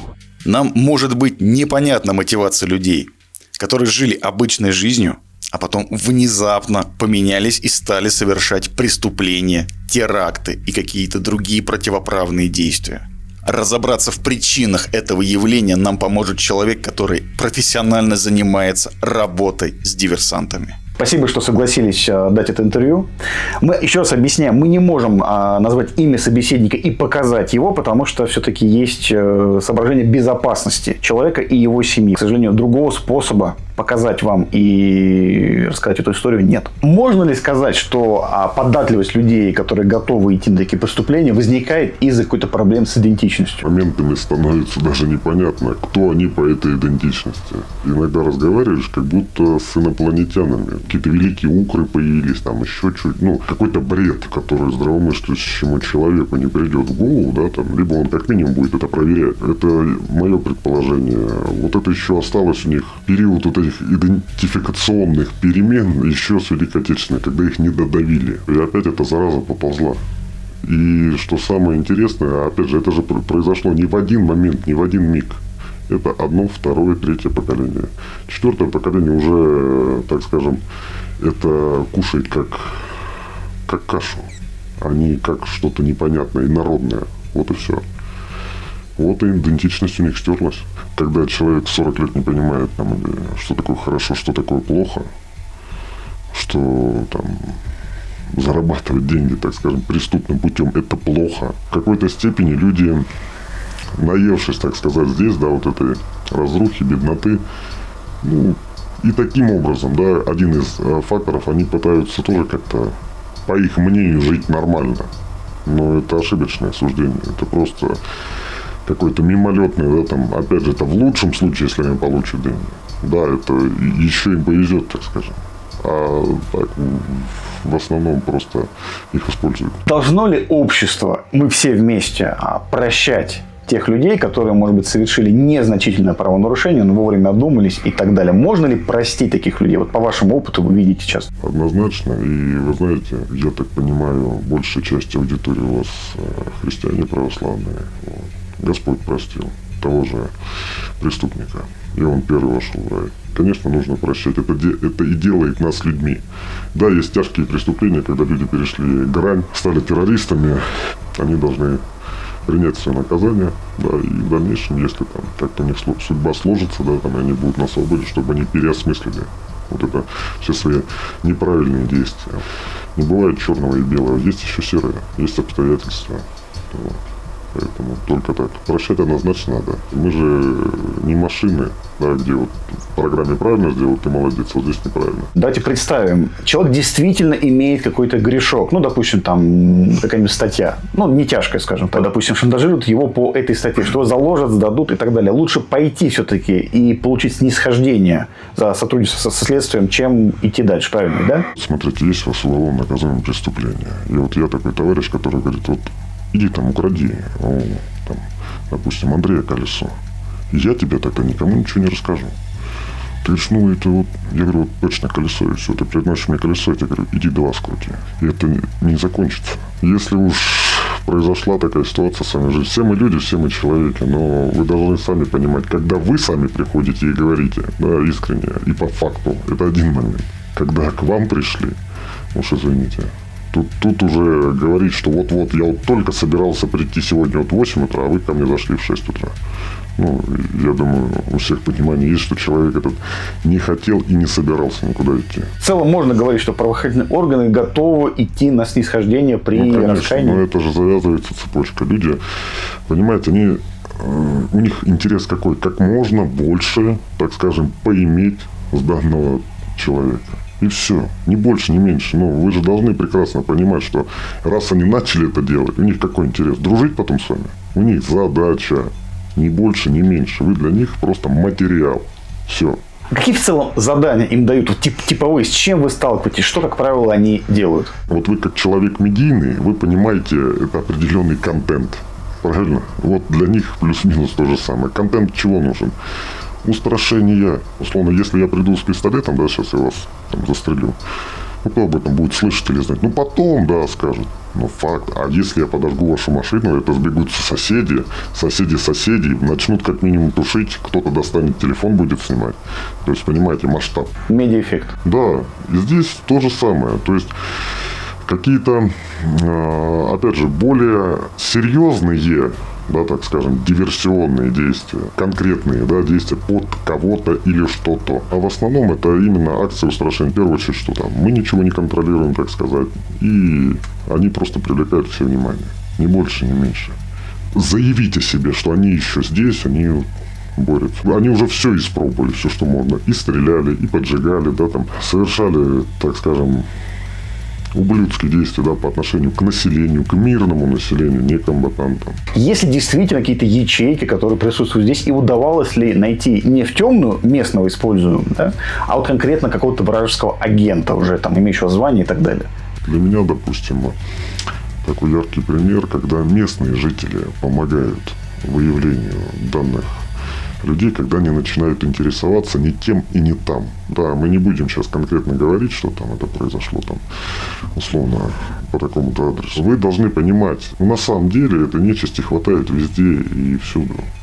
И это может быть там и работник администрации, это может быть банальный заправщик. Слава богу, да, люди не хотят войны, люди понимают, что, оказывается, это не та страшная Россия, которая там пришла и что-то там пытается навязать или там отнять там идентичность или еще что-то. Нет. Хотя бы дороги у людей появились. Люди уже благодарны. Люди жили как в каменном веке. Чтобы вы понимали, во многих населенных пунктах, так скажем, зоны своей вообще не было. Да, были центральные улицы, кафе, рестораны, чего-то, кого-то. Да, жили люди. Жили те, кто, так скажем, был у кормушки. Сейчас, конечно, могут сказать, да вот, все стоило копейки, там Россия пришла, еще что-то. Ну, стоило копейки. Ну, вы жили на эти копейки. Ну, без обид. Да, кто-то зарабатывал больше, кто-то меньше. Я ни в чем не оспариваю. Ну, жили бизнесмены, те, кто были там с властью или у власти. А основное население, ну, это люди малого достатка. Если мы так их называем, вот этих мышек, которые сидят, там денежки отправляют, там еще что-то как-то пытаются, да, поспособствовать. Просто ирония судьбы, как бы нет-нет, да прилетает и в их сторону. И у них тоже, во-первых, сознание немножко встает, потому что дрон не выбирает. Вот в этот дом я лечу, вот в этот нет. Техника техникой, но свалиться он может на любой дом, и от этого никто не застрахован. Поэтому люди хотят жить мирно, а те элементы, которые мешают или начинают проявлять свой нездоровый интерес в определенных сферах, ну, они просто как бы есть взаимодействие, да, так скажем, с органами, и все. Можно ли назвать все-таки, так или иначе, это массовым, что это частое явление, что действительно помогает местным выявлять таких людей? Да, однозначно стало больше, но вы тоже должны понимать, люди боятся, люди в какой-то мере где-то не доверяют, да, там, потому что у всех есть семьи, да, там, дети, вот, поэтому сказать, что человеческий, да, знаете, такой фактор страха, его никто никогда не отменит. По возможности, да, взаимодействуем, работаем. У нас силовой блок, как ни странно, в какой-то степени немножко обезличен. Понятно, что спецслужбы, они, как правило, не публичны, они не выходят в публичное поле. Ну, вот разговор с вами – это, наверное, редкое исключение, скажем так. Но все-таки вы можете сказать, что это такие же люди, которые также патриотичны, также болеют за страну, также переживают за общество, что это вот не некая оторванная такая каста? Условно, до СВО у нас как бы была тишь да гладь, условно, да, понятно, какие-то там происходили события, да, там. Но в целом, да, была тишь да гладь. Люди там служили. Понятно, есть категория, да, которая пришла полно выполнить работу, заработать деньги. Ни больше, ни меньше. Конечно, она есть. И это не надо скрывать. Но также есть категория людей, которая пришла туда по зову сердца. Помимо финансового удовлетворения, они получают моральное удовлетворение. То, что он там, допустим, хороший воин или специалист, который делает благо. Далее, если мы шагнем немножечко вперед, начинается специальная военная операция. Кто-то побежал в военкомат, понимая всю ситуацию, да, и то, что они нужны. Кто-то пытался как-то от этого самоустраниться. Ну уж извините, вы граждане, мы и там печеньки должны вместе кушать и соль делить пополам. Если сравнить человека, ну так скажем, с большой Россией, да, и вот Белоруссией. А с одной стороны, да, здесь люди очень много чего видели. Есть контингент, который не определился, есть обиделся и все остальное. Но они поняли ценность, когда тишина, спокойствие, когда дома тепло. Когда твой ребенок переходит из школы, или ты не боишься, что туда что-то прилетит. Где-то там люди этого не понимают. Я, конечно, прекрасно все понимаю. Там не все хотят там сидеть в окопах, получить увечья, или, не дай бог, да, там, умереть. Если человек думает, что там, конечно, вероятность того, что что-то нехорошее произойдет, да, там, на ЛБС намного выше и больше, нежели там где-то в Санкт-Петербурге, допустим. Но вы должны четко понимать, вся эта нечисть, она и туда приползет. Если вы думаете, что вы здесь отсидитесь, тем более современный контингент, да, который устраивает диверсионно-террористический акт, он славянской внешности.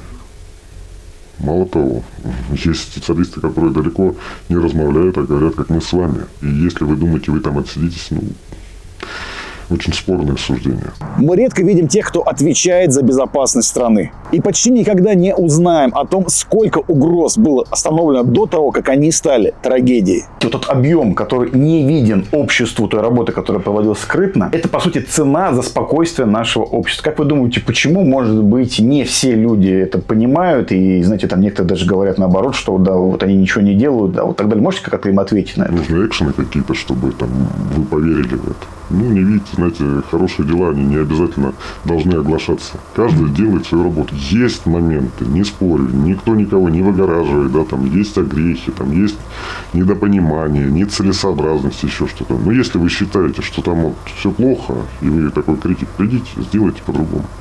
Либо помогите. Отличительная черта мужчины, то, что если он говорит, он должен делать, там, говорит, мне не нравится, там, как здесь, иди поменяй. Сделай что-то для этого. Говорить, не мешки ворочать. Если вам что-то не нравится, да, у вас есть уникальнейшая возможность пойти в армию служить, там, в МВД, ФСО, ФСБ, там, МЧС, куда у вас только душа будет, да. Соблюдайте эти правила, там, кушайте манную кашу, тренируйтесь, учитесь, развивайтесь. Ни для кого не секрет. Есть положительные, есть это отрицательные моменты, да. И не так же уголовно, да, там, или административно наказуемо. Это же, это люди. Вы все должны понимать, что это люди. Могут нагрешить. Мы сейчас рассматриваем, да, так, скажем, силовой блок. Но вы скажите, а учителя не совершают преступления? А таксисты не совершают? И что теперь? Все таксисты плохие? Вот, поэтому, здесь как бы вот критика, она должна быть обоснованная и правильная. Кричать, что там эти там нехорошие, там еще, это неправильно. Сделай, поменяй. Предлагаешь, делай. Крокус произошел. Постреляли людей. Как вы считаете, важно ли было для тех родственников, которые увидели своих погибших, чтобы этих нелюдей наказали и поймали? Вот и все, вот вам весь ответ. Их затронуло это. Работают спецслужбы. Не дай бог, я говорю, чтобы так случалось, и люди, как бы, знаете, как будто их холодной водой дали. Вот, ребята, там. Или захват заложников в Беслане. Когда сотрудники, рискуя жизнью, что, не знаю, опять же, для кого самое дорогое, для меня, допустим, самое дорогое семья, а не жизнь. Да, они рисковали и шли и вытаскивали детей. Наши товарищи работают успешно. Эта часть освещается, да, там чего-то СМИ, часть не освещается. Но, по-моему, работа, да, там, органов Российской Федерации налицо. Главный риск для нашего общества в целом, вот вы бы сформулировали в чем? Вы знаете, есть такой замечательный пример, я уверен, вы с ним знакомы, это называется «Мышиный рай», когда были созданы идеальнейшие условия для размножения, питания и жизни этих мышек. Вот давайте мы не будем превращаться в этих мышек, давайте мы не будем его создавать. Мы сейчас видим, что в целом идет такое модное слово, да, там, тренд. Если у тебя нет айфона, да, там, ты какой-то там не такой. Если у тебя там нет Мерседеса, там с тобой не поедут в ресторан. Продвигаются огромное количество программ, да, там, по семьям, по возрождению, там, деревни, сельскому хозяйству. Рожайте больше детей, да, там, делайте Россию сильной, дай бог, что, да, у всех были детки, много деток у нас здоровые. Но пока у нас во главе угла стоит iPhone, и это транслируется из каждого утюга, всем показывают красивую жизнь, а-ля красивую жизнь. Пока там непонятные, я их назову, так скажем, существа с экранов телевидения нам транслируют, что кайфуйте, жизнь одна, ребята, нет. И что самое страшное, ребенок, не умеющий фильтровать, у него нет фильтров. Он воспринимает все за чистую монету, он же, наоборот, должен отвернуться от этого, да. Мы как-то должны ограничить вот этот поток ненужной информации, правильно ограничить. Это не повесить там железный занавес. Какое-то девиантное поведение, да, там, скажем, транслирующееся со всех утюгов, вот это крайне, я считаю, неправильно. Какие бы программы ни были, и как бы там мы их не старались воплотить, пока мы видим это с экранов, это страшно. Знаете, можете посмотреть, далеко не будем ходить, там, 50, там, 60 лет назад, как была одета женщина, актриса, и как сейчас она одета. Как они одеваются на выступления, на детские какие-то ВК-фесты и все остальное. Вы же сами все это видите. Но сказать, что это неправильно, там, это ничего не сказать. Так институт семьи не построишь. Опять же, мы должны учиться на истории. Великую Отечественную войну от мала до велика участвовали, потому что были задействованы все слои населения. Общая скорбь, она родила, так скажем, этих сильных людей. Поэтому надеюсь, что мы меньшими потерями сейчас протрезвеем и будем развивать наше общество в правильном направлении. Трудности закаляют, пусть это будут трудности без скорби, именно истинной скорби, когда мы вынуждены на фоне терактов, на фоне боевых действий каких-то, да, и потери наших близких и родных, да, там, приходить к тем базовым ценностям. Нужна ли какая-то национальная идея или, может быть, какая-то идеология или просто какое-то представление, чтобы нашу консолидацию и понимание между разными слоями общества, разными группами общества как-то повысить? Поможет ли национальная идея? Это однозначно поможет. Потому что нас может развести, да, так скажем, в обществе, может сплотить, да. К сожалению, это либо общая скорбь, то есть когда там, неважно, там, допустим, возьмем, мама там занимается одним бизнесом, одна носочки вяжет. И если у них там сыновья погибли на войне, они вместе будут сидеть, плакать. И что одно, что другое, и без разницы, с какого слоя населения. У них общая скорбь и горе. Сила всегда в народе. Народ – это огромная сила и подспорье. Вот и все. Когда там Господь и народ с тобой, все можно и порешать. Опять же, я вам не могу точно сказать, как правильно, да, как правильно запустить или ускорить этот процесс, но он однозначно нужен. Опять же, наша многовековая история, да, когда казалось, что все, Русь пала. Нет, народ встал, перекрестился и снес всех врагов. Все. Там какие бы крутые специалисты не были там. Но когда вы заходите в деревню, а это мы можем просмотреть и на примере фашистской Германии, да, партизаны, они их просто разрывали. Они шли за что? Иди, земля родная.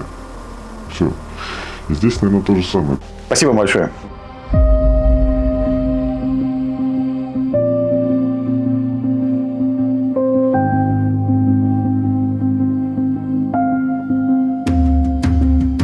Мы встретили очень много людей, разных, из разных сфер жизни, которые поделились своими историями. Так как же ответить на вопрос, что же делает нас русскими? Русский в контексте этого документального фильма – это не кровь. Это цивилизационный выбор. Это возможность жить в огромной семье народов. Это общая память и уважение к нашей общей истории. Будущее, которое видят герои нашего сериала, предельно конкретное. Ведас хочет, чтобы подростки не убивали себя веществами, а занимались спортом, прыгали с парашютом, строили свое будущее. Оля из Мариуполя хочет, чтобы в ее городе снова смеялись дети и возвращалась мирная жизнь. Для меня мой родной город Мариуполь – это родня, семья, возможность расти дальше, несмотря на то, что произошли не очень хорошие моменты в определенный промежуток времени. Но я верю, что все возможно, что люди сюда вернутся, ну, кто сможет. И что будет все хорошо, но не сразу. Придется потрудиться для того, чтобы все было хорошо. Ярый хочет доделать свою боевую работу и вернуться к дочке уже навсегда.